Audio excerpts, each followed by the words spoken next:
80കളുടെ ഒരു പകുതിയിലും 90കളിലും ഇറങ്ങിയിട്ടുള്ള സിനിമകൾ പലതും നമുക്ക് ഇന്നും വളരെയധികം ഇഷ്ടമാണ്. അതുപോലെ ഒരു സിനിമയാണ് കിരീടം. 1989 റിലീസായി. ഇപ്പോൾ അത് ഏകദേശം 30 വർഷമാണ് ആ സിനിമ ആയത്. ഇന്നും പല ഡയലോഗ്സും നമ്മുടെ മനസ്സിൽ ആഴത്തിൽ പതിഞ്ഞു കിടക്കുകയാണ്. നിൻ്റെ അച്ഛനാടാ പറയുന്നത് എന്ന് നമ്മൾ തമാശയ്ക്ക് പോലും ഇപ്പോൾ പറയാറുണ്ട് പല സിറ്റുവേഷൻസിലും. അങ്ങനെയുള്ള സിനിമ ലാലേട്ടൻ സേതുമാധവനായി അഭിനയിച്ചു. അതുപോലെ തന്നെ കിരീടം ഉണ്ണി എന്ന് പറയുന്ന പ്രൊഡ്യൂസർക്ക് ആ ഒരു പേര് കിട്ടാൻ തന്നെ ഈ സിനിമ കാരണമായി എന്നുള്ളതാണ്. ഇതിൻ്റെ പിന്നാമ്പുറത്ത് പ്രവർത്തിച്ച ഒരുപാട് വ്യക്തികളുണ്ട്. ഈ വ്യക്തികളിൽ പലർക്കും പലതും പറയാനുണ്ടാവും, ഓർമ്മകൾ പുതുക്കാനുണ്ടാവും.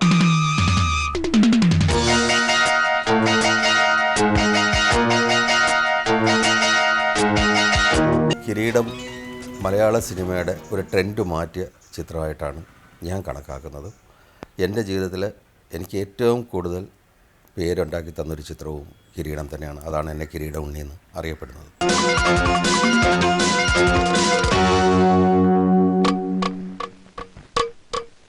മോഹൻലാൽ ആ ചിത്രത്തിൽ ക്ലൈമാക്സിൽ മോഹൻലാൽ പരാജയപ്പെടുന്ന ഒരു കഥാപാത്രമായിട്ടാണ് മോഹൻലാൽ അഭിനയിച്ചിരിക്കുന്നത്, സേതുമാധവൻ.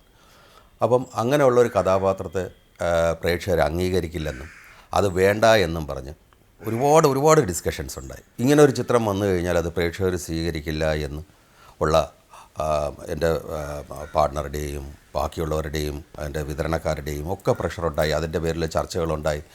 അവസാനം ഒരു തീരുമാനത്തിൽ ഞാനും സിബിയും ലോഹി എത്തി. ചിത്രം നിർമ്മിക്കുകയാണെന്നുണ്ടെങ്കിൽ ഈ കഥ അതേപോലെ മാത്രമേ ചിത്രീകരിക്കാൻ സാധിക്കുകയുള്ളൂ. ഇത് വരി പോലും മാറ്റി ചിത്രീകരിക്കാൻ ഞങ്ങൾ തയ്യാറല്ല. പക്ഷേ അതിനോടൊപ്പം 100% ആത്മാർത്ഥമായിട്ട് മോഹൻലാലിൽ നിന്ന് തനിയാവർത്തനം പോലുള്ളൊരു ചിത്രം എൻ്റെ മനസ്സിൽ വല്ലാതെ എന്നെ സ്വാധീനിച്ച ഒരു ചിത്രമാണ്. അപ്പോൾ അങ്ങനെ സിബിയായിട്ടുള്ളൊരു ബന്ധം കൊണ്ട് ഞാൻ സിബിയുടെ ഇത് പറയും. സിബിയും ഞാനും കൂടെ അന്ന് അവർ വേറൊരു പടത്തിൻ്റെ വർക്കിനായിട്ട് ഇവിടെ തിരുവനന്തപുരത്ത് അമൃതയിലുണ്ടായി. അപ്പോൾ ഞാൻ പോയി ലോഹിയെ കണ്ട് ലോഹിയൊക്കെയായിട്ട് സംസാരിച്ചപ്പോൾ ഒരു നല്ലൊരു സൗഹൃദം ലോഹിയായിട്ടുണ്ടായി. അപ്പോൾ അങ്ങനെയാണ് ലോഹി അതിൻ്റെ ഒരു എലിമെൻ്റ് എൻ്റെ അടുത്ത് പറയുന്നത്. ആ എലിമെൻറ്റിൽ ലോഹി ഇത്ര മാത്രമേ പറഞ്ഞുള്ളൂ: അച്ഛനെ തല്ലുന്നത് കണ്ടുകൊണ്ട് നിൽക്കുന്ന ഒരു മകൻ്റെ ഒരു അവസ്ഥ, അയാൾ ഗുണ്ടയായിട്ട് മാറേണ്ടി വരുന്നു. അപ്പോൾ അതിലെനിക്കൊരു ഭയങ്കരമായിട്ടൊരു ഇത് തോന്നി. കാര്യം അത്ര മതി അതിന്. ഏതൊരു മകനും തൻ്റെ അച്ഛനെ തല്ലുന്നത് കണ്ടാൽ ഇടപെടാതിരിക്കാൻ പറ്റില്ല. എത്ര പാവപ്പെട്ട വളരെ സാധുവായ ഒരു മകനാണെങ്കിൽ പോലും അച്ഛനെ തല്ലുന്നത് കണ്ടാൽ സഹിക്കാൻ പറ്റില്ല. അച്ഛനെയല്ല, അമ്മയായാലും ശരി, സഹോദരങ്ങളായാലും സഹിക്കാൻ പറ്റില്ല. അപ്പോൾ അതിൽ നല്ലൊരു എലിമെൻ്റ് ഉണ്ട് എന്നുള്ളത് എൻ്റെ മനസ്സിൽ പറഞ്ഞു.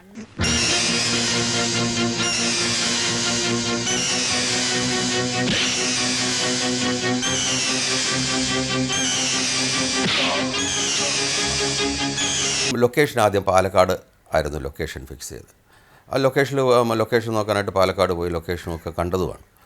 അവിടെ അന്ന് കളക്ടറായിരുന്നത് എൻ്റെ ക്ലാസ്മേറ്റായിരുന്ന ജിജി തോംസണാണ്. ജിജി തോംസൺ പറഞ്ഞ് എല്ലാ സഹായവും ചെയ്തു തരാമെന്ന് പറഞ്ഞു. ജിജിയൊക്കെ പോയി കണ്ട് എല്ലാം റെഡിയായി വന്ന സമയത്താണ് തിലകൻ ചേട്ടൻ്റെ ഒരു പ്രശ്നം വന്നു.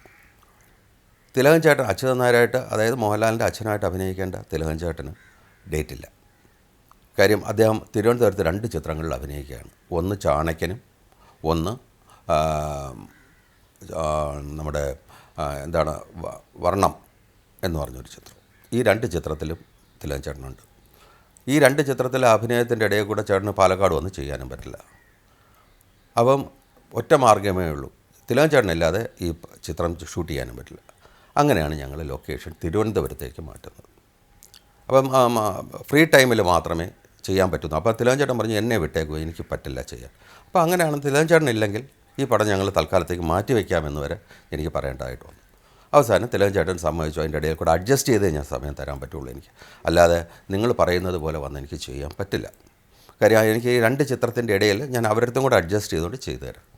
അങ്ങനെയാണ് കിരീടത്തിൽ തിലകൻ ചേട്ടൻ സഹകരിച്ചതും 100% ആത്മാർത്ഥമായിട്ട് ആ ഒരു മഹാനടൻ എന്ന് തന്നെ പറയണം, മഹാനടൻ ഞങ്ങളുടെ കൂടെ സഹകരിച്ച് ആണ് ആ ചിത്രത്തിൻ്റെ ഷൂട്ടിങ്ങിന് സഹകരിച്ചത്. കണ്ണീർ പൂവിൻ്റെ കവിളിൽ കലോടി ഈണം മുഴങ്ങും പഴംപാട്ടിൽ മുങ്ങി.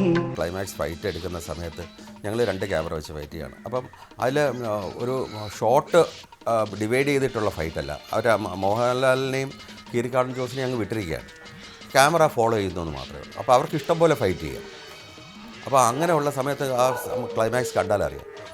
മോഹൻലാൽ ചാണകത്തിൽ ചവിട്ടി വീഴുന്നുണ്ട്. ആ ചാണകച്ചവിട്ട് വീഴുന്ന സമയത്ത് സത്യത്തിൽ നമ്മളൊക്കെ നെഞ്ചലത്ത് കൈവച്ച് പോയി. കാര്യം ഈ മാടുകളെ കെട്ടാനായിട്ട് കുറ്റി അടിച്ചിട്ടുണ്ട്. ഏതെങ്കിലും ഒരു കുറ്റിയിൽ ആണ് ലാല് വീഴുന്നതെന്നുണ്ടെങ്കിൽ മാരകമായ മുറിവ് ഉണ്ടാവാൻ ചാൻസ്.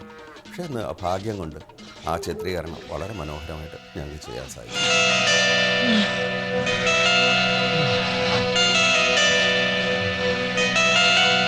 മലയാള സിനിമയ്ക്ക് ഒരു വ്യത്യസ്തമായ ഒരു അനുഭവം തന്ന സിനിമ തന്നെയാണ് കിരീടം.